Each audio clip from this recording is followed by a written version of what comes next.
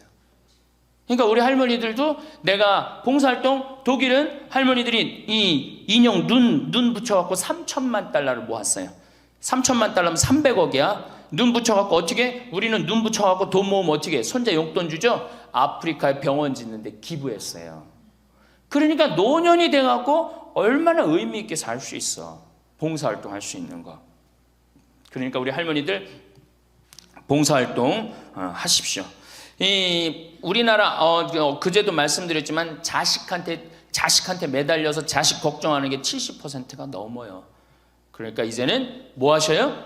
봉사활동 하세요. 봉사활동. 성당에서도 나와갖고 주보 접기, 뭐 할 일 얼마나 많아. 청소하기, 성당 꽃밭 가꾸기.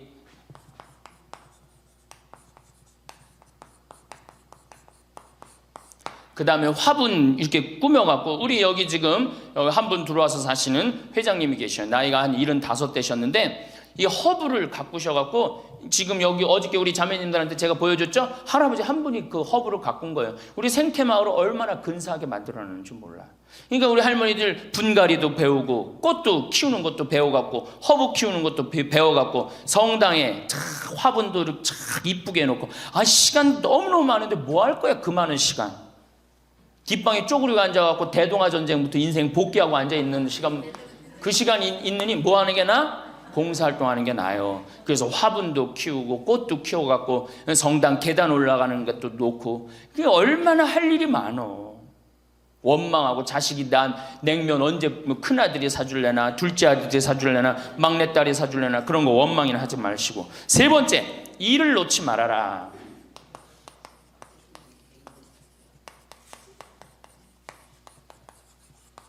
일을 놓지 말아라. 여러분들, 송혜 선생님이 몇 살이시죠? 81살이에요. 81살인데 얼마나 멋있어요. 정말로 전국을 들었다 놨다 하잖아요. 그것도 주일날 12시에. 난 늙었으니까 난 이제 뭐 그만한다. 섹스피어의 그 리어 왕 얘기 보면 딸들한테 왕위를 내줘버려요. 그래갖고 어떻게 돼? 완전히 그냥 뭐 인생 쪼그라지는 거예요. 이제는 젊은 사람들한테 자리를 내준다, 그런 생각할 필요 없어요. 뭐 자리를 내주긴 내줘. 나이를 먹으면 나이를 먹는 만큼의 일이 있는 거예요. 이번에 94살 먹은 구당 선생님이 추석 때 여러분들 침하고 뜸하고 강의하는 거 보셨죠? 얼마나 멋있어요. 난 늙었으니까 이제 안 한다. 나이를 먹으면 먹을수록 경험이 쌓이는 거예요. 그걸 왜 포기를 합니까? 저는 그 일본의 할아버지들 보면은 95, 96 된 할아버지들도 회사 출근하고 일 다 운영해요. 우리나라가 뭐 너무너무 좋은 거, 젊은 거, 새로운 거 해갖고 오래된 거를 중히 여기지 않는데, 할머니, 할아버지들이 사실은 삶의 경험이 훨씬 많은 거예요. 그 일을 놓으면 그게 다 없어지는 거예요. 그 구당 선생님이 하신 얘기가 있어요. 예전에는 혼자 알고 죽었다는 거예요. 혼자. 그래서 그게 한 사람한테만 전해져갖고 비법이라는 거, 비법. 근데 의술이라는 게 비법이 어디냐는 거야. 모든 사람이 다 알고 다 나아지는 게 좋은 거지. 너무 멋있는 생각 같아요. 그러니까 이제까지 살아온 경험을 어떻게 나눠주는 게 그래서 학교를 다녀야 돼. 그런 걸 체계화하기 위해서 60부터 63살까지 4년 동안 학교 다녀야지 노인 자격증을 줘야 돼. 그냥 나이 먹는다고 나이 먹는 게 아니에요. 제대로 먹어야지, 제대로. 그러니까 절대 일을 놓지 말아라. 이번에 중국 북경올림픽에서 자원봉사자 최고령이 몇 살이야? 103살의 최고령 봉사자예요. 103살짜리가 자원봉사 했어요, 이번에. 그 할아버지가. 정말로 나이는 뭐에 불과해? 숫자에 불과한 거, 이제는. 나이는 숫자에 불과한 거예요.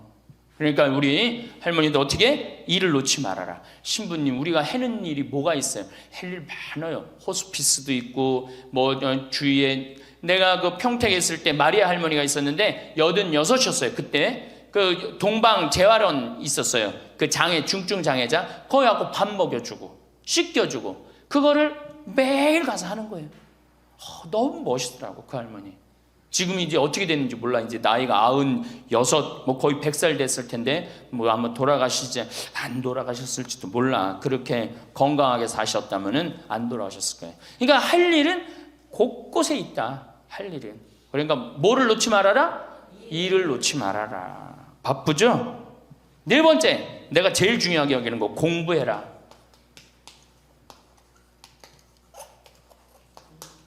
나이 먹으면은 공부할 생각을 안 해요. 더 새로 배울 생각을 안 해요. 얼마나 우리 할머니들이 한심하냐면은 자식이 어머니 핸드폰 사드릴게요.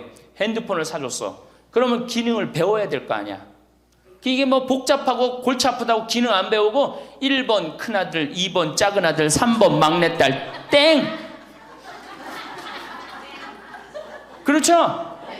아니 이거 강의 시간에 핸드폰 안 울리게 하려면 진동으로 하는 방법도 배우고 진동 푸는 방법도 배우고 그 다음에 또 저 신부님 정말로 강의 너무너무 재밌네. 한번 사진도 찍어야 되겠다. 그럼 사진도 쫙 찍고 나하고 좀 내 핸드폰에 신부님 딱 사진도 좀 찍어놓고 이래야 되는데 우린 배울 생각을 해야 안 해요? 생전 안 해. 1번 큰아들, 2번 작은아들, 3번 막내딸 땡이야 땡.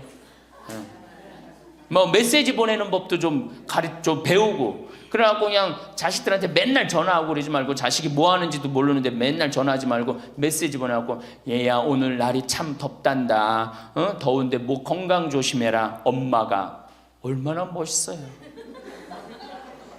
그러니까 안 배우고 짜증을 자꾸 내. 얘 이렇게 복잡한 게 이런 게 어딨냐. 아유 이거 내 관둬라. 이래고 그냥 짜증을 자꾸 배. 무식하면 자꾸 짜증을 부리고 성질을 부리게 돼 있어요. 그러니까 신부님 늙어서 자꾸 이렇게 가르쳐달라 저렇게 가르쳐달라 창피하다고. 시대가 얼마나 빨라요. 안 배우고 못 살아요. 안 배우고. 저도 배우는데요. 저도 우리 직원들한테 컴퓨터 모르면 전화해갖고 야 이게 어떻게 되는 거냐, 이걸 어떻게 이 그림을 집어넣어야 되는 거냐. 그래갖고 신부님 제가 컴퓨터 그대로 켜놓을 테니까 따라하세요. 그러면은 따라해요. 그래 야 이게 뭐냐 그러면서 배우는 거예요.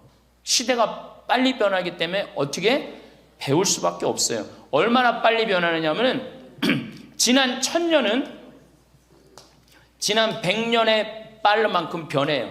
지난 100년 동안 빠른 거는 지난 10년에 빠른 거하고 똑같아요. 지난 10년은 어떻게? 지난 1년에 변한 것처럼 또 지금은 3개월에 한 번씩 업그레이드 된다는 거예요. 그런데 안 배우면 어떻게 하려고. 안 배우면. 신부님 이젠 살 만큼 살았고 머리 복잡합니다. 뭘 배웁니까? 그냥 이러다 살다 죽지. 그럼 뭐하러 살아 죽지 그냥. 사는 나는 사는 것 같이 살다가 죽어야 될 거 아니에요. 운동도 하고 봉사도 하고 일도 놓지 말고 공부도 하고 그리고 살아야 되는 거예요.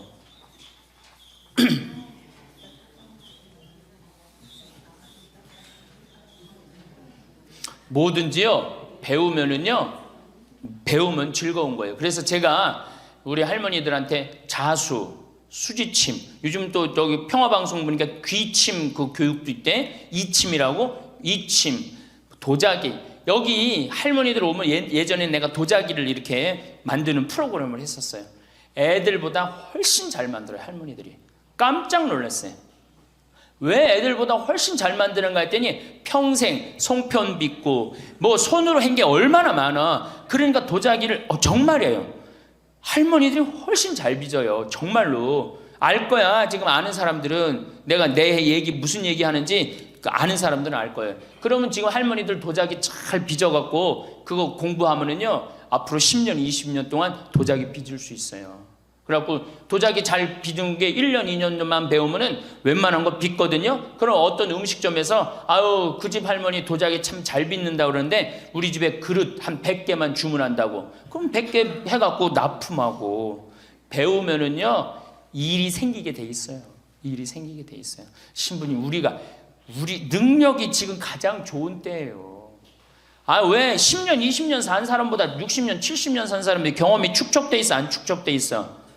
축적돼 있는 거예요. 그래서 깨달음이 자, 인생을 4기로 나눕니다. 태어나서 25, 30살까지를 배움의 시기라고 그래요. 배움의 시기. 공부하고 배우죠? 이게 1기야. 인생의 1기. 30살서부터 50살까지는 사는 시기야. 사는 시기. 예. 그래갖고 장가가고 애 키우고 돈 벌고 집 마련하는 거야. 그렇죠? 50부터 70까지가 제 3기야. 구분하는 사람마다 다 틀리지만은 50부터 이게 비상하는 시기라는 거예요. 이때는 멋모르고 배우잖아. 이때는 삶의 경험이 다 축적돼 있잖아요. 이때 배우면요 그 배움의 깊이가 틀려진다는 거예요. 깨달음의 농도가 틀리다는 거예요. 굉장히 깊이 깨달을 수 있고 굉장히 깨달음이 클 수 있다는 거예요. 근데 이때 다 공부를 놓는단 말이에요. 이때 책도 안 읽고 생전 책 읽으라고도 책도 안 읽고 안 보인다고 그러고 안 읽죠? 안 보이긴 왜 안 보여? 피천득 선생님은 90살 될 때까지 다 봤는데 이게 자꾸 안 보니까 시력이 떨어지는 거예요. 계속 보면은 시력 안 떨어진다고 그래요. 뭐 텔레비전이나 계속 3시간 4시간 보니 그놈은 눈이 나빠지지. 뭐 하늘만큼 땅만큼 너는 내 운명 춘자네 경사났네 이런 거나 보고 있으니까 시력이 나빠지지.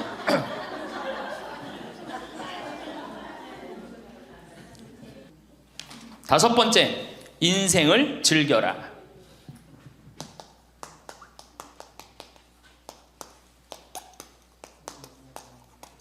저는 엄마가 뿔났다 해서 이순재 선생님이 그 어떤 이쁘장한 할머니랑 데이트 요즘 하죠? 그런데 둘째 아들이라는 의사라는 아들놈이 나타나갖고 아버지의 그거를 아주 못을 받고 나갑니다. 그놈 이 세상에 나쁜 놈 중에 제일 나쁜 놈 중에 하나예요. 왜? 아버지는 감정이 필요 없다 이거야. 그래 나이를 먹을수록 감정이 더 애틋합니다. 나 강의 끝나고 나 끌어안는 할머니들 많아요. 막 끌어안고 젊은 30대 40대 아줌마들은 강의 듣고도 나 안 끌어안죠. 근데 60대 70대는 할머니 끌어안는단 말이에요. 누구 감정이 애틋한 거예요? 할머니 감정이 더 애틋한 거예요. 아니 나이를 먹어갖고 사랑하는 사람 만나갖고 기대고 어제 계속 제가 말씀드렸잖아요. 나이를 먹으면 유대관계가 아주 중요한 거예요. 남편이 없다, 친구가 없다, 너무너무 외로운 거야. 그런데 그 와중에 그 이쁘장 할머니랑 데이트를 하는데 그거를 반대하는 자식은 그 자식이에요. 그래서 여러분들 우리가 인생을 즐길 줄 알아야 돼요. 우리 할머니들 경복궁 자 전철 타면은 전철비 공짜 아니야? 공짜죠? 경복궁 입장료 공짜 아니야? 공짜죠? 공짜예요. 65세 넘으면은. 자 보세요. 야 오늘은 내가 왕비처럼 대왕 대비마마가 되고 싶다. 노인 어르신 성경대학 같은 반 우리 도시락 싸들고 가자. 가면은요 그 얼마나 궁이 이뻐. 그럼 다 설명도 해줘. 그 뒤에 부용정이라는 데 가봐. 얼마나 그 정원이야. 왕실의 정원이에요. 내가 세계 여러 나라 정원 다녔지만 우리나라 정원처럼 우리나라 궁의 정원처럼 자연스럽고 아름다운 데는 없어요. 다 다른 데는 꾸며놓고 정말로 편안하지 않아. 근데 거기 이렇게 산책을 하다 보면요 그냥 너무너무 좋다. 특히 이제 단풍 들 때 가봐요. 정말 기가 막히지. 그러니까 경복궁. 오늘은 우리 경복궁 가자. 경복궁 가갖고 하루 점심 먹고 내일은 창덕궁. 모레는 어르신 성경대학이니까 어르신 성경대학도 가고 다음 날은 3일 돌아다녔으니까 피곤하니까 하루 집에서 쉬고 다음 날은 덕수궁. 그 다음에 또 내가 할머니들한테 많이 청하는 거는 박물관에 많이 다니시라는 거예요. 이거 다 배움하고 다 연결돼 있는 거야. 박물관에 가보세요. 내가 그동안 우리나라를 느끼지 못했던 걸 박물관 가면 국립박물관 가봐. 모든 걸 다 느낄 수 있어요. 그 다음에 여기저기 뭐 삼성 에버랜드 거기 있는데 희원이라는 데 가봐요. 얼마나 잘 꾸며놨는지. 그러니까 바빠. 경복궁 다녀야지, 박물관 다녀야지, 헬스 다녀야지, 수영 다녀야 되지. 어때요? 싸울 시간이 어디 있어? 며느리하고 없어요. 집안에 신부님 이거 하려면 돈 많이 들 텐데 돈 거의 안 들어요. 또 돈 든다 하더라도 어떻게 하면 돼? 오늘 집에 가고 잡히면 돼. 그래서 잘 생각해 보세요. 내가 운동 다니고 봉사 다니고 일하고 공부하고 경복궁 다니고 박물관 다니면은 아파서 누울 시간 있어요, 없어요? 없어요. 아파서 누울 시간 없어요. 그리고 자식하고 부닥칠 시간 있어요, 없어요? 없어요. 원망할 시간 있어요, 없어요? 내가 바빠 죽겠는데 누구 지금 원망해? 내가 지금 바쁜데. 그래서 누가 필요한 거야? 남편이 필요한 거야. 같이 다닐 남편. 만약에 남편이 다니기 싫다, 그럼 친구가 아주 중요한 거예요. 같이 다닐 수 있는. 그래서 자식보다 손자보다 더 중요한 건 누구야? 이렇게 얘기해도 집에 가면 또 자식 용돈 달래, 손자 용돈 달래 거기다 주지. 좋은 친구 이 라면 냉면 같이 안 사 먹어. 참 이 벽을 어떻게 깨야 되는지. 그래서 학교를 다녀야 돼. 4년제 학교를 졸업해야지. 자격증을 주고 안 다니면 못 살게 해줘야 돼. 6번째, 감사하라. 우리 신앙인 중에 내가 천주교 교우들 중에 정말 못하는 게 감사해요. 우리 할머니들 우리 집에 암 환자들이 많이 와 있어요. 암 환자들이 어제도 암 환자 몇 분이 미사 참여를 했어요. 잘 못 느꼈겠지만은.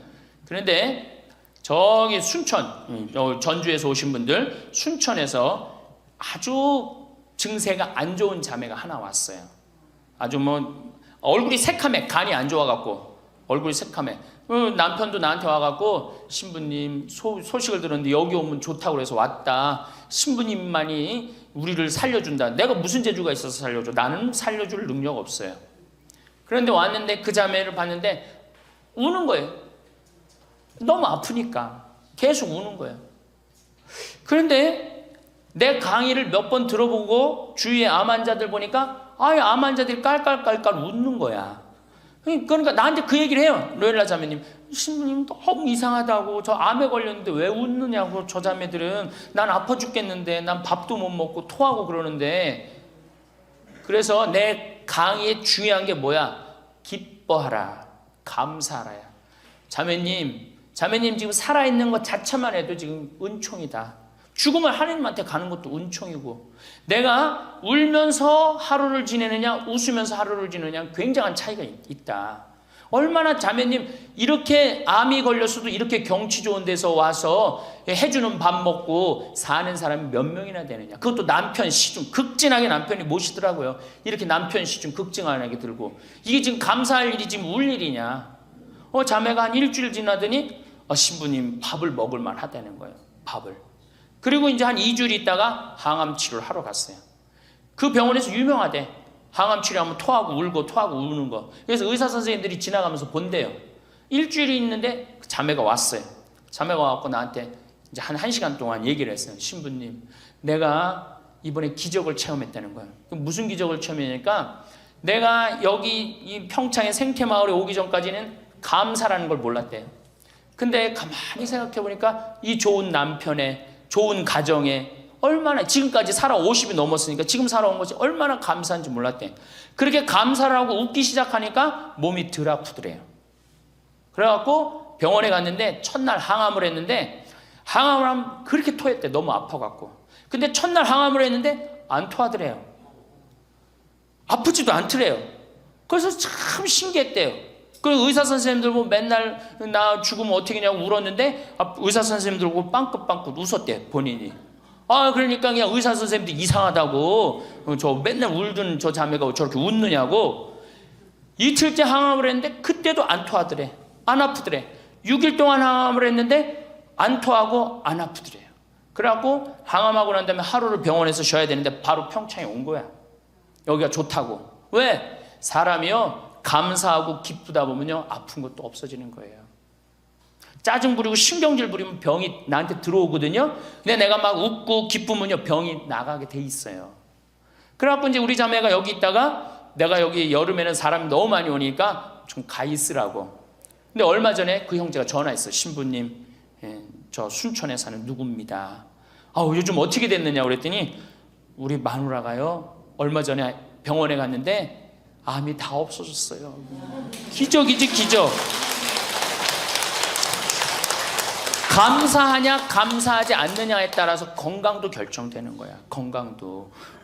그러니까 우리 할머니들 감사하세요. 그리고 여기 할머니들은 감사 안 할 수가 있는 할머니들이야. 지금 2달을 평창까지 올 정도면 감사해 안 감사해? 본당 신부 잘 만나갖고 뭐 돈도 많이 대줬다며 얘기 들어보니까 돈도 많이 대주고 얼마나 좋아. 그리고 생각해봐. 어제 점심 저녁 오늘 아침 저녁 해주는 밥 먹었잖아. 그렇죠? 맨날 내가 집에서 해 먹어야 되는데 해주는 밥 먹고 얼마나 감사해. 또 어젯밤에 이렇게 빈님이 오시는데 아침에 일어나니까 저 구름 산에 걸려있는 구름 이뻐요 안 이뻐요?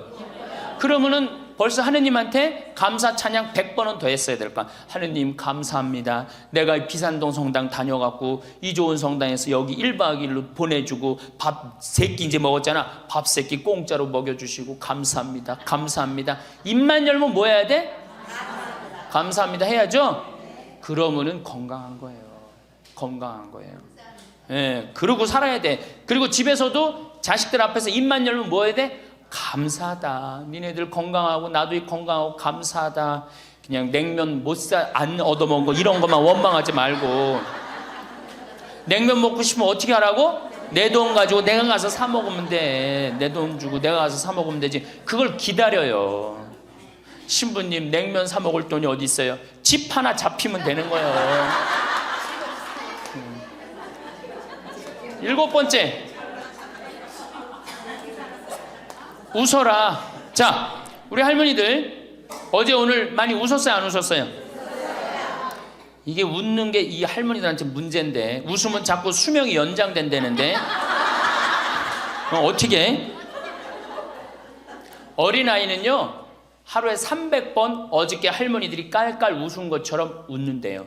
근데 나이 먹을수록 하루에 10번, 15번을 안 웃는다는 거예요. 근데 우리 할머니들 어제 오늘 어린아이 같이 깔깔깔깔 웃었어. 그러니까 얼굴이 처음에는 얼굴이 다 굳어 있었어요. 첫 강의 평화방송 봐. 첫 강의 굳어 있나 안 굳어 있나? 첫 강의 보세요. 그런데 지금 4번째 강의인데 얼굴이 확 폈어.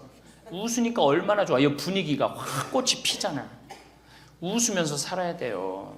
특히 우리 할머니들은 안 웃으면은 정말로 무서워 보여요. 생각을 해봐. 머리는 하얗지 얼굴은 쭈글쭈글하지. 거기다 웃어도 전차늘 팡몽인데 그 얼굴을 갖고 인상을 한번 써봐. 얼마나 자식들이 보기 싫겠어.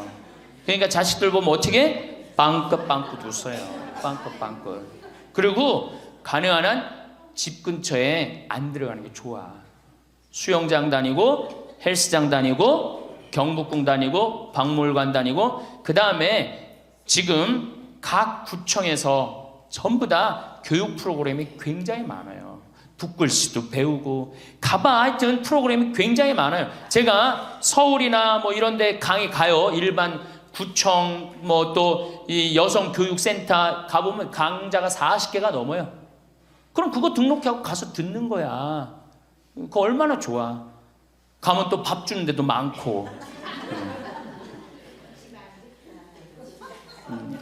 집에 계시지 말고. 자, 8번째.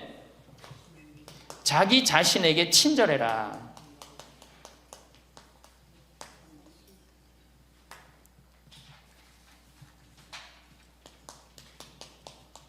제가 이거 가장 중요하게 여기는 겁니다. 자기 자신에게 친절해라. 우리 할머니들 이제 내가 늙었으니까 이제 소용없다. 이제 뭐 난 늙었으니까 이제 뭐 부귀영화도 필요 없다. 그냥 밥 세끼만 먹고 산다. 이러지 마세요. 지금처럼 소중한 순간이 없어요. 죽기 전에 가장 행복하게 죽어야지 천당 가는 거예요.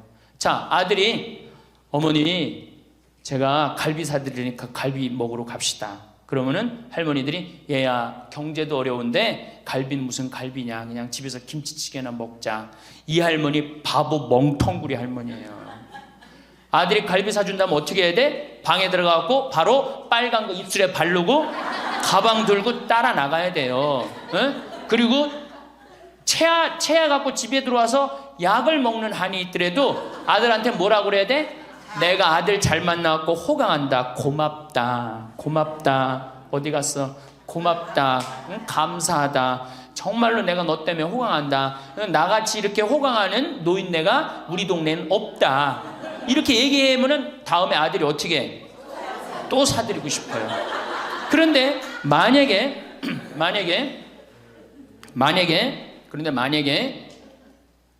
나는 먹으러 가기 싫다. 그리고 또 뭐가 꼬이는 게 있어갖고 더 화가 나면은 더 어깃장을 놓죠. 그러면 다음에 갈비 먹으러 갈 때, 자 가자 그러면은 저기 뭐 우리끼리 가자 그러면 손자가 할머니도 같이 가야지. 할머니 그거 싫어해. 우리끼리 가자. 그리고 간단 말이야. 자, 그리고 이제 그 소리를 들으면 또 어떻게 돼?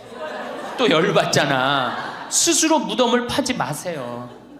이번에 5월달에 우리 둘째 형님이 효자라고 그랬죠. 둘째 형님이 그동안 큰 대기업에 다니다가 이제 나이가 먹으니까 쫓겨났어요. 쫓겨났는데 둘째 아들이 어머니 아버지 그동안 제가 회사 다니냐고 어머니 아버지 한 번도 모시고 제대로 여행도 못했으니까 쫓겨나자마자 처음 한 게 뭐야? 어머니 아버지 모시고 전국 여행 간 거예요. 전국 여행. 어머니가 전화를 했어요. 아들이 이렇게 여기 전국 여행 다닌다고 뭐 일주일을 벼두라고 그랬다고. 그래서 내가 어머니한테 얘기했어요. 어머니 분명히 아들이 호텔이나 좋은 데 예약했을 텐데 거 하룻밤 뭐 20만 원 30만 원 자는데 여기서 자지 말고 여관에서 자자. 제발 그러지 말라고. 대신 어떻게 들어가고 자면서 내가 아들 만나고 호강한다. 내가 이렇게 행복한, 나같이 행복한 노인네가 세상에 어디 있을 수 있는가. 그렇게 계속 얘기하라고. 계속. 그래야지 아들이 기분 좋은 거예요. 나는 내가 신부 처음 됐을 때 어버이날인가 어머니한테 내가 옷 좋은 걸 사줘야 되겠다. 그래갖고 백화점에 가고 거의 100만 원짜리를 내가 골라갖고 은은하고 우아한 거를 사다가 줬어요. 어머니한테. 근데 어머니가 그걸 딱 보더니 확 내던지더라고. 100만 원짜리를. 나 이런 거 싫다고. 그러니까 어머니 마음에 안 드는 거예요. 늙으면 난 울긋불긋한 거 좋아하는 걸 그때 몰랐지. 그걸 모르고 그냥 은은한 걸 사준 거야. 근데 마음에 안 들었던 거지. 그런데 사실은 마음에 안 들어도 아이고 고맙다. 그리고 안 꼈잖아. 그럼 그거 갖고 울긋불긋한 거 사면 되잖아. 근데 그 자리에서 버리니까 그 후로 난 한 번도 어머니 옷 사준 적이 없어요. 자신이 없는 거야. 뭘 사다 줘야지 이게 마음에 드는 건지. 이제는 좀 자신 있어. 이제는 울긋불긋한 거 사다 주면 좋다고 그래.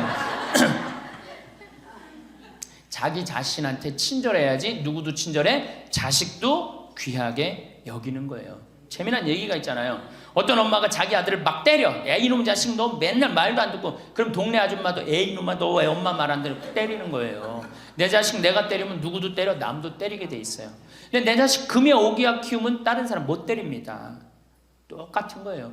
할머니가 어제도 말씀드렸잖아요. 예쁘고 고운 옷 입고 탁 성당 갈 때 하얀 예쁜 한복 탁 입고 성당 갔다 오고 탁 걸어놓고 또 누구 온다면 탁 예쁜 거 입고 이건 뭐 이날이나 저날이나 몸빼바지 비슷한 거 입고 그냥 그러지 말라는 거예요. 그러니까 내가 이탈리아 아니라 프랑스 브랭땅 백화점인가 그 앞에 가는데 멋있는 양장 입고 다니는 다 할머니들이에요.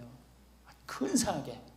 근데 우리는 할머니들이 다 그냥 정말로 그 늙은 티를 내고 있는 거예요. 그러지 마시고 하얀 옷 이쁘게 치마도 깨끗한 거 다 다려입고 풀도 먹이고 매일 그러려는 건 아니지만은 성당 갈 때 그렇게 하고 집에 와서는 딱 걸어놓고 그렇게 자기 자신한테 귀하게 친절하게 해야지 인생이 값이 있는 거예요. 가치가 있는 거고.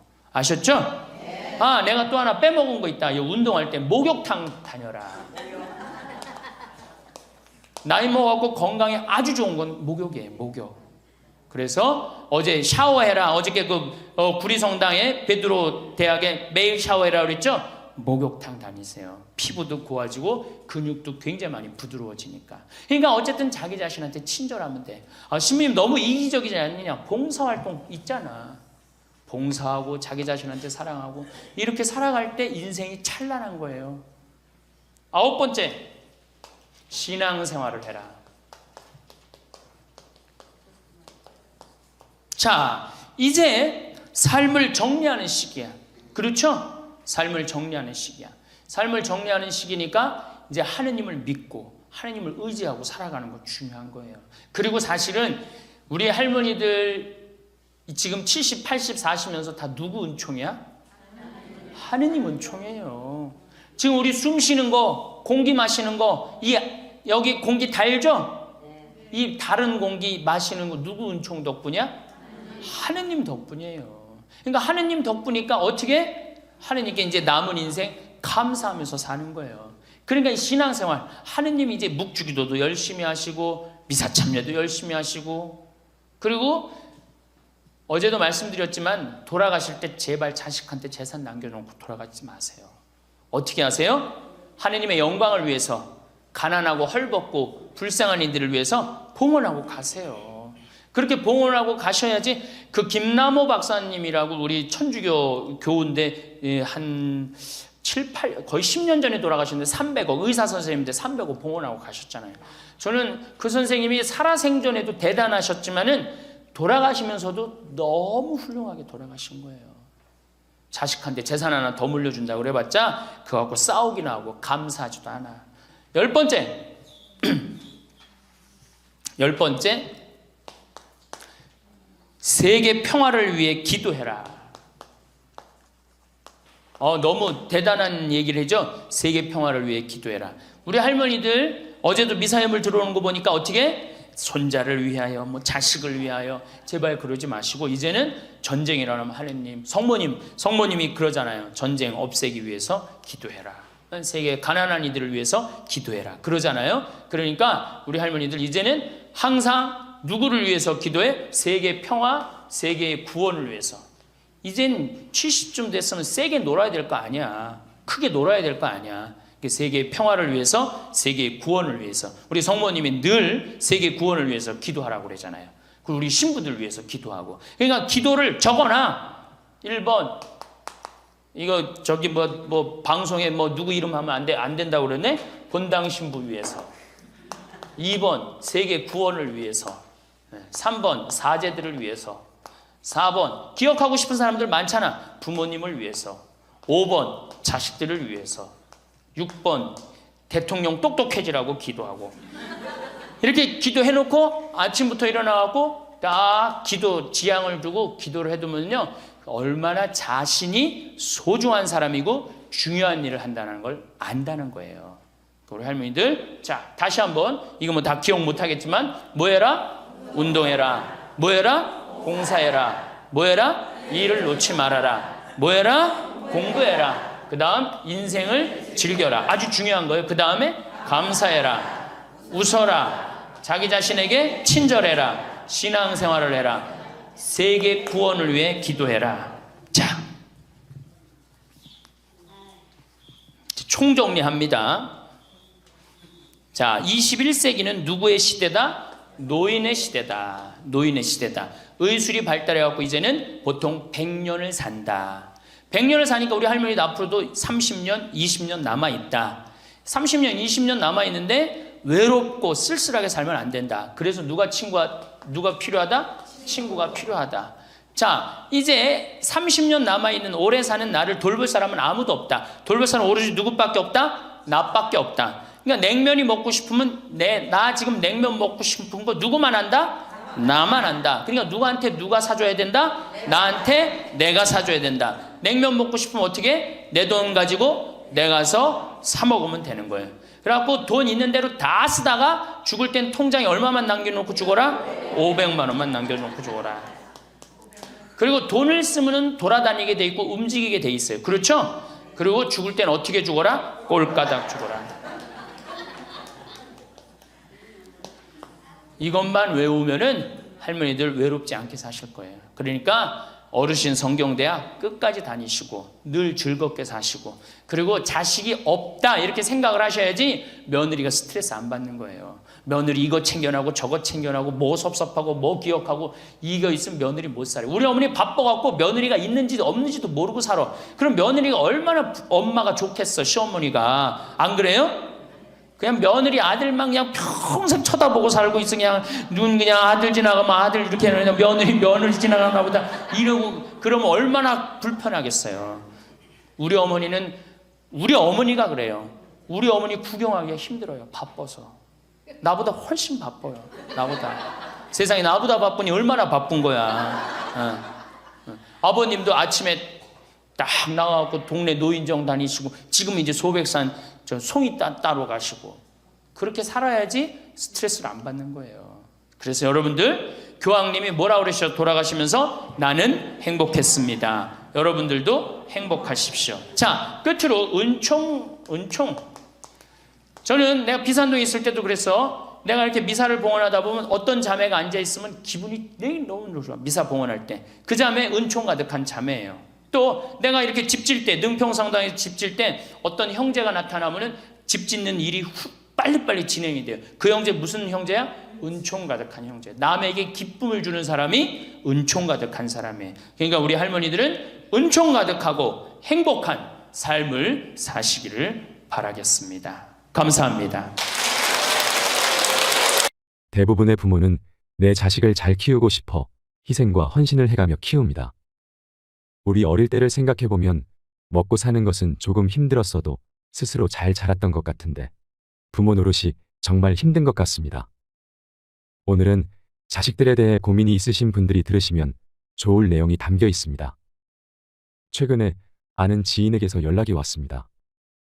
남편이 속 썩이는 건 애초에 남이라 그렇구나 하고 넘기겠지만 자식에게 드는 배신감은 어디다 말도 못하고 마음을 터놓고 얘기를 하면 나중에 흉이 돼서 돌아오고 속 썩이는 남편이지만 자식들을 보고 여태껏 살아왔으며 그 자식들 먹이려고 본인 입에 넣을 것도 안 넣고 자식을 나눠 먹이며 키웠는데 그럼에도 다 큰 자식들이 엄마의 고생도 몰라주고 자기들 살 궁리만 한다는 하소연이었습니다.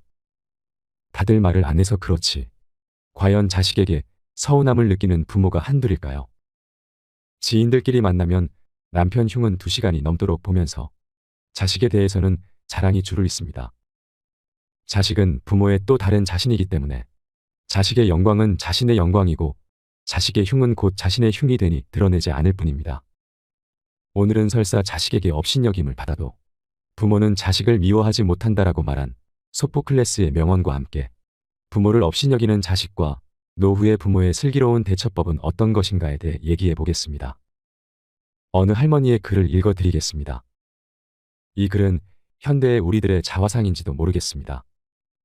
70대 할머니의 사연입니다. 한적한 산골마을 마산댁 앞마당에 한가히 졸고 있는 개를 바라보며 증산댁은 지난 여름을 떠올린다. 머지않아 아들로부터 서울 집으로 올라오라는 연락이 올 것을 생각하니 마음이 편치 않다.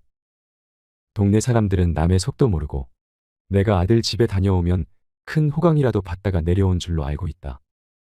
어제도 윗집 마산댁이 놀러와 서울 아들 집에 가서 어떻게 지내다 왔냐는 말에 아들 집에 개 봐주러 갔었다는 말은 차마 할 수 없어 동문서답을 하고 말았다. 평소에는 전화도 없던 아들 내외는 휴가를 간다거나 해외여행을 떠날 때면 어김없이 증산댁 전화는 아침 저녁도 있고 울려댄다. 아들 집에 도착하면 며느리는 시어미에게 개 돌보기 교육을 시킨다. 아들이 키우는 개 해피는 매일 목욕을 시켜야 하고 해피 식사는 노화 방지, 면역력 향상을 위해 아침에는 유기농 오리고기에 저녁에는 럭셔리 닭고기를 먹이라고 메모를 시어머니에게 전해주며 어머니, 이 해피는 보통 개가 아니에요. 치와와라고 350만 원 주고 데려왔어요. 저보다 동호 씨가 해피를 더 사랑해요. 우리 없는 동안 신경 좀 써주세요. 저녁에는 공원에 나가 산책을 꼭 시켜야 해요. 허참, 어쩌다 어미에게 용돈 10만 원 보내주는 것은 벌벌 떨면서 개새끼가 뭐라고 쇠고기에 오리고기냐며 증산댁은 못마땅해 한다. 아들 내외는 결혼한 지 8년이 지나도록 손주도 낳지 않고 개새끼를 제 새끼 돌보듯이 온갖 정성을 들인다. 아파트 현관 앞에 개를 태우고 다니는 유모차를 보면서 증산댁은 다시는 아들 집에 오지 않겠다고 다짐을 한 것은 여러 해 전이다. 해질녘의 공원 넓은 잔디밭은 개들의 운동장으로 변한다. 개들은 뛰어놀고 젊은 여인들은 벤치에 앉아 수다를 떨면서 자기 집 개를 자랑하느라 시간 가는 줄 모른다. 어떤 젊은 부부는 자기들 개를 펫호텔에 맡기고 휴가를 떠날 예정이라며 개가 눈치도 빠르고 너무너무 영특하다고 자랑을 늘어놓는다. 공원 벤치에 앉아 수다를 떠는 여인네를 바라보던 노인이 긴 한숨을 내쉬며 푸념 섞인 목소리로 증산댁에게 말을 건다. 저 여자들이 부모보다 개한테 더 잘하는 이유가 뭐야? 나는 무슨 팔자가 개만도 못한겨. 요즘 개값이 얼마나 비싼지 아셔요? 비싼들 부모보다 비싼겨. 제 부모는 자장면에 여인숙에서 잠재우고 개새끼는 유기농 오리고기나 쇠고기에 호텔에서 잠재우는 세상이구먼요. 제 놈들 이만치 살게 해놓은 게 누군데 나이든 어미아비를 개만도 못하게 대하고 부모는 개만도 못하대요. 부모는 식구 중에 순번이 맨 꼴찌라고 하자뇨. 농촌에서 보신용으로 기르던 개들이 서울에서는 상전 대접을 받는 세상이라며 서산으로 지는 해를 바라보는 노인의 눈가에는 애환이 서린다. 경산에서 올라왔다는 노인은 자식이 고생 접고 농토를 정리하여 서울로 와서 편히 지내라는 유혹에 논밭을 모두 팔아 아파트를 마련해주고 아들네 집으로 들어와 살아보니 일상은 개 돌보미로 변했고 아침 저녁으로 얻어먹는 밥맛은 소태를 씹는 맛이란다. 고향을 떠나온 것을 후회하는 경산댁은 증산댁 손을 잡고는 절대로 고향을 떠나지 말라는 말을 남기고 자리에서 일어난다. 내일 봐요. 저도 우리 집 개 목욕시킬 시간이구먼요. 집에 도착하니 전화벨이 요동을 친다. 엄마 여기 하와이야.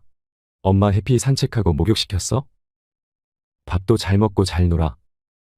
오늘 아침에는 유기농 오리고기 먹였지. 엄마 내 말 잘 들리지? 요즘 해피가 컨디션이 안 좋으니까 해피 방에 에어컨은 26도로 맞춰서 꼭 켜줘. 해피는 큰 소리 치면 경계해. 어미 안부는 묻지도 않고 해피를 먼저 찾는 아들의 음성이 타인처럼 들려온다. 지난 여름 기억이 떠오른다. 해피가 몸살이라며 오밤중에 며느리는 잠든 아들을 깨워 허둥지둥 해피를 차에 태워 동물병원으로 달려갔다. 와서는 하는 말이 해피가 영양실조에 운동 부족이라며 안타까워했다. 그런데 어미가 속이 불편하다는 말을 했을 때 엄마는 과식을 해서 그렇다고 핀잔을 주고는 날이 밝으면 동네 병원에 가보라며 퉁명스럽게 말했다. 자동차를 타고 출근하는 아들 내외를 바라보며 증산댁은 소리친다. 뭘 과식을 하니 먹은 건 찬밥에 김치밖에 없다. 개 팔자가 상팔자라며 증산댁은 푸념을 늘어놓는다. 내가 노년에 이 꼴 보려고 힘들게 흙 파서 자식을 키운겨. 요즘 공원이나 산책길을 걸어가면서 가슴을 친다. 온 세상이 사람이 귀한 게 아니라 개가 상위 대우를 받는 것을 본다. 동네 젊은 여인들은 저마다 개 한 마리씩 끌어안고 엄마가 어쩌고 저쩌고 떠들며 희희낙낙하며 간다. 그뿐이랴. 남녀노소 온통 개 끌고 안고 다니는 진풍경이 가관이다. 언제부터 이 세상이 사람이 아닌 개가 귀한 대접을 받는 세상으로 변했단 말인가. 아이를 안고 손주들 손잡고 산책하는 아름다운 모습은 이젠 사라져간 것인가. 개탄스럽다. 인간의 존귀함을 깨우치자. 세상이 개판이다. 언제부터인가 세상이 사람이 아닌 개가 부모보다 귀한 대접을 받는 세상으로 변했다고 말하는 경로당 할머니의 푸념입니다. 자녀는 모두 출가회인이라고 생각해야 마음이 편합니다. 어버이날 꽃 한 송이로 만족하듯 마음의 약간의 욕망도 비워야 노년을 홀가분하게 살 수 있습니다. 평소 자식들이 애완견을 기르는데 수십만 원 낭비하면서 한 달에 고작 10만 원 용돈을 주면서 유세 떨고 해외여행 간다고 집에 와서 애완견을 돌봐달라는 자식이 있더라도 자식들의 사정이 그렇구나 하고 마음을 편안히 하여야 합니다. 세상이 많이 변한 만큼 편안하게 받아들이고 세월의 흐름에 적응하도록 슬기를 모아야겠습니다. 부모에게 기대지 말고 자식에게 의지하지 않는 홀로서기가 필요합니다. 가족이라서 도와주고 싶은 자발적인 마음과 가족이기에 도와줘야만 되는 의무적인 부담은 본질적으로 다릅니다. 지금부터라도 자식이 늙은 나를 봉양하길 기대하지 말고 내가 죽을 때까지 나를 책임질 것이라는 마음가짐을 가져야 합니다. 자녀는 자녀의 삶이 있고 나는 나의 삶이 있습니다. 부모로서 자녀를 잘 양육할 의무도 있지만 자신의 삶도 돌보면서 자녀를 키웠다면 좋았을 텐데 하는 아쉬움에 눈물 흘리지 않으려면 언젠가는 내 품에서 떠나가는 자녀를 하나의 독립된 인격체로 인정하세요. 그리고 사랑의 대가를 기대하며 내가 준 만큼 받기를 기대하지 마세요. 자녀에게 맞춘 초점을 나에게 두세요. 내가 행복하면 자녀의 말로 상처받지 않을 겁니다. 지금이라도 자녀를 향한 시선을 거두고 자신이 진정 좋아하는 것을 찾아보시고 나의 삶을 시작하시길 추천합니다. 전생에서의 원수가 자식으로 태어난다라는 말을 들어보신 적이 있나요? 부모와 자식 사이에는 네 가지 인연이 있다고 합니다. 첫째는 은혜를 갚는 인연이고, 둘째는 원한을 갚는 인연이며, 셋째는 빚을 갚는 인연이고, 넷째는 빚을 되찾는 인연입니다. 첫째로 은혜를 갚는 인연이란 부모와 자식에게 전생에 큰 은혜가 있어 그 은혜를 갚기 위해 금생에 자식으로 태어나 생전에 부모가 기뻐하도록 극진히 봉양하는 것입니다. 나아가 국가 사회에 이바지하고 백성에게 혜택을 끼쳐 청사의 이름을 남김으로써 천하 후세 사람들로 하여금 그 사람을 흠모하면서 그 부모까지 존경하도록 훌륭한 도덕을 닦기도 합니다. 역사 속의 수많은 충신과 효자가 그러합니다. 두 번째로 원한을 갚는 인연이란 부모가 자식에게 전생의 원한을 사서 그걸 갚기 위해 자식으로 태어나는 것이라고 합니다. 작게는 부모 마음을 거스르고 크게는 화가 부모에게 미치게 하며 살아생전에는 맛있고 따뜻한 봉양을 올리지 않고 죽은 뒤에도 모욕을 당하게 합니다. 세 번째로 빚을 갚는 인연이란 자식이 전생의 부모에게 진 재산상의 빚을 갚으려고 태어난 경우입니다. 진 빚이 많으면 평생토록 뼈 빠지게 일에 받들어 모시지만 빚이 적으면 잘 봉양하다가 덜어 중간에 그만두기도 합니다. 예컨대 힘들여 공부하여 부귀공명을 조금 얻는가 싶더니 그만 요절한다든지 사업이 잘 되어 재산 좀 모으다가 죽는 수도 있습니다.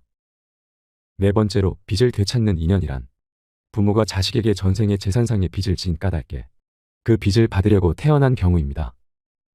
빚이 적으면 생활비나 학비를 들여 가르치고 혼수장만하여 결혼시켜 이제 자립하고 사회활동을 할 만하니 그만 수명이 다 해버리는 것입니다. 또 빚이 많으면 집안 재산을 탕진하고 패가망신까지 시킨다고 합니다. 그런데 세상 사람들은 조금만 어려운 재난을 당하면 하늘을 원망하거나 사람을 탓하기 일쑤입니다. 콩 심은 데 콩 나고 팥 심은 데 팥 나는 줄을 알아야 합니다.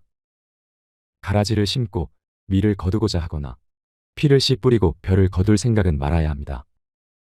이 글을 읽으니 자식 생각도 나고 시골에 계신 부모님도 생각납니다. 부모님과 나라는 존재는 세상에 태어나면서 떨어질 수 없는 관계이자 가족의 구성원으로 살아가야만 하는 숙명입니다. 숙명은 태어나면서 정해진 순리로 바꿀 수 없는 그대로 순응하면서 받아들여야 합니다. 요즘 시대가 많이 변해서 부모님과 떨어져 사는 1인 세대가 많아지고 있으며 부모님께 효도라는 말이 무색할 정도로 먼 것으로 생각하는 사람들이 많이 있을 것입니다. 부모님에 대한 효도는 살아생전 자식이 제 아무리 해도 그 은혜와 사랑에 보답하지 못한다는 사실을 명심하고 잘해드려야 하며 소홀했을 때는 이미 늦었다는 것을 알고 탄식하며 후회하게 될 것입니다. 부모 사랑을 느낄 수 있는 글을 읽어드리겠습니다. 어느 부모님이 자식에게 보낸 편지입니다. 내 사랑하는 아들 딸들아. 언젠가 우리가 늙어 약하고 지저분해지거든 인내를 가지고 우리를 이해해다오. 늙어서 우리가 음식을 흘리면서 먹거나 옷을 더럽히고 옷도 잘 입지 못하게 되면 내가 어렸을 적 우리가 먹이고 입혔던 그 시간들을 떠올리면서 미안하지만 우리의 모습을 조금만 참고 받아다오. 늙어서 우리가 말을 할 때 했던 말을 하고 또 하더라도 말하는 중간에 못하게 하지 말고 끝까지 들어주면 좋겠다. 네가 어렸을 때 좋아하고 듣고 싶어 했던 이야기를 네가 잠이 들 때까지 셀 수 없이 되풀이하면서 들려주지 않았니? 훗날에 혹시 우리가 목욕하는 것을 싫어하면 우리를 너무 부끄럽게 하거나 나무라지는 말아다오. 수없이 핑계를 대면서 목욕을 하지 않으려고 도망치던 너의 옛 시절의 모습을 기억하고 있니? 너에게 얼마나 많은 것을 가르쳐 주었는지 아느냐? 상하지 않은 음식을 먹는 법, 옷을 어울리게 잘 입는 법, 너의 권리를 주장하는 방법, 혹시 우리가 새로 나온 기술을 모르고 점점 기억력이 약해진 우리가 무언가를 자주 잊어버리거나 말이 막혀 대화가 잘 안 될 때면 기억하는 데 필요한 시간을 좀 내어주지 않겠니? 그래도 혹시 우리가 기억을 못 해내더라도 너무 염려하지는 말아다오. 왜냐하면 그때 우리에게 가장 소중한 것은 너와의 대화가 아니라 우리가 너와 함께 있다는 것이고 우리의 말을 들어주는 너가 있다는 것이 중요하기 때문이란다. 또 우리가 먹기 싫어하거든 우리에게 억지로 먹이려고 하지 말아다오. 언제 먹어야 하는지 혹은 먹지 말아야 하는지는 우리가 잘 알고 있단다. 다리가 힘이 없고 쇠약하여 우리가 잘 걷지 못하게 되거든 지팡이를 짚지 않고도 걷는 것이 위험하지 않게 도와줄 수 있니? 너가 뒤뚱거리며 처음 걸음마를 배울 때 우리가 너에게 한 것처럼 너의 손을 우리에게 빌려다오.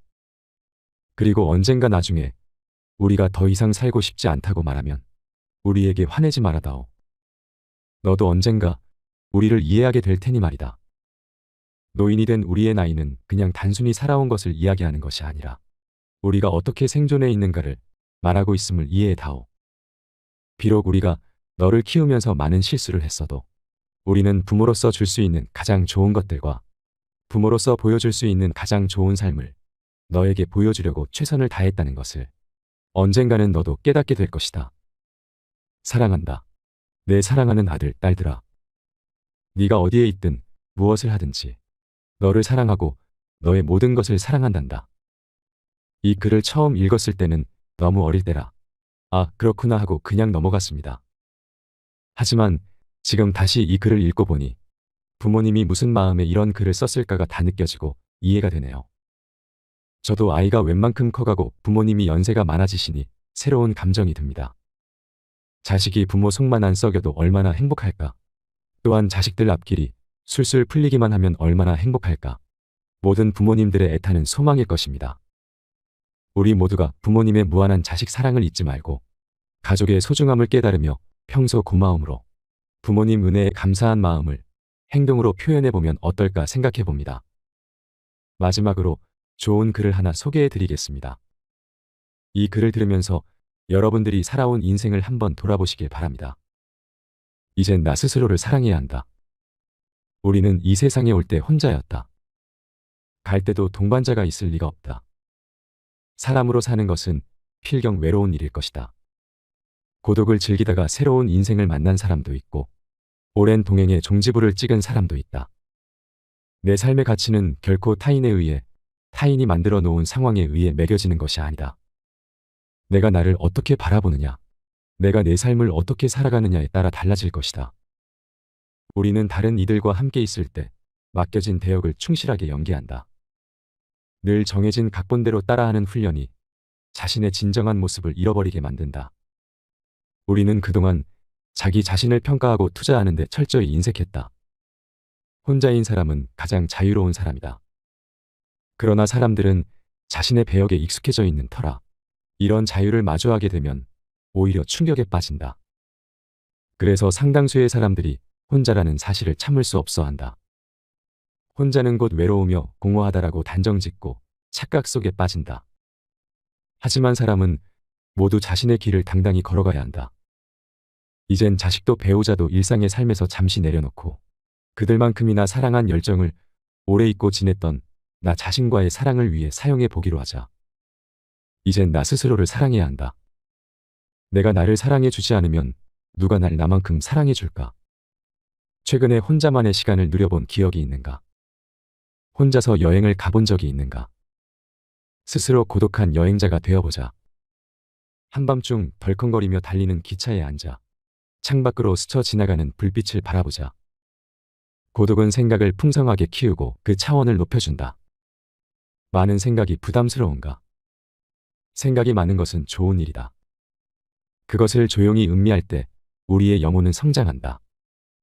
열심히 가정을 지키면서 살아온 나 자신을 마음껏 칭찬하자. 열심히 일하면서 지나온 내 삶을 한껏 사랑하자. 정성껏 마음 주고 함께 걸어온 좋은 이웃들을 중심으로 사랑하며 칭찬하자. 이젠 이만하면 쉴 자격이 충분하니 더 이상 달려가지 못하더라도 달래고 추스릴 시간을 주자. 수고했다. 애썼다. 육신이 너덜너덜해질 만큼 약해진 나 자신에게 위로와 칭찬과 용기를 보내주자. 욕심부리고 때를 쓰고픈 나 자신조차 따뜻하게 보듬으며 이해해주자. 잠시 거울 속의 내 얼굴을 정면으로 쳐다보자. 노화를 느낀 언젠가부터 자세히 보기 싫어진 내 얼굴이지만 오늘은 거울 속의 내 얼굴을 정면으로 뚫어져라 바라보자. 10년 전, 20년 전, 30년 전 사진에 내 얼굴을 생각하며 구석구석 찬찬히 현재의 내 모습을 바라보자. 저렇게 늙어가는구나. 나는 우울하고 안쓰러운 마음이 들 것이다. 그 얼굴에는 굴곡의 세월과 기쁨, 서러움의 시간이 묻어있고 사랑과 이별과 망각의 시간들이 묻어있다. 내 얼굴이지만 수많은 세월 동안 진지한 대화 한 번 없이 남의 물건처럼 방치해둔 내 모습이다. 언제 이렇게 수많은 주름살이 얼굴을 도배했을까? 언제 이렇게 떨어진 꽃잎의 색깔처럼 피부는 갈색 침전이 되었을까? 한때는 거울 속의 저 얼굴에도 신혼의 싱그러움이 있었다. 애들 초등학교 입학식 때 희망에 찬 젊은 부모의 기계가 있었을 것이다.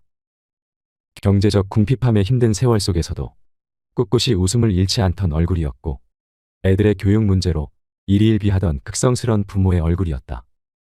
갑자기 먼 길 떠나는 부모님과의 영원한 이별을 회한의 눈물로 보내드린 얼굴이었고 지금은 당시 부모님의 얼굴로 쓸쓸히 거울 속에 있다.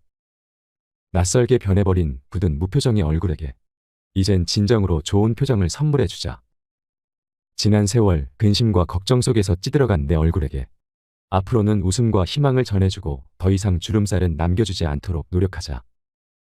열심히 살아온 내 얼굴에게 그동안 너무 고마웠다고 말해주자. 수십 년을 동고동락해준 내 얼굴에게, 지구상에 오직 하나뿐인 내 얼굴에게 남은 시간은 우리들만을 위해 바치겠노라고 약속하자. 생각은 말이 되고 말은 행동이 되며 행동은 습관이 되고 습관은 삶의 변화를 준다.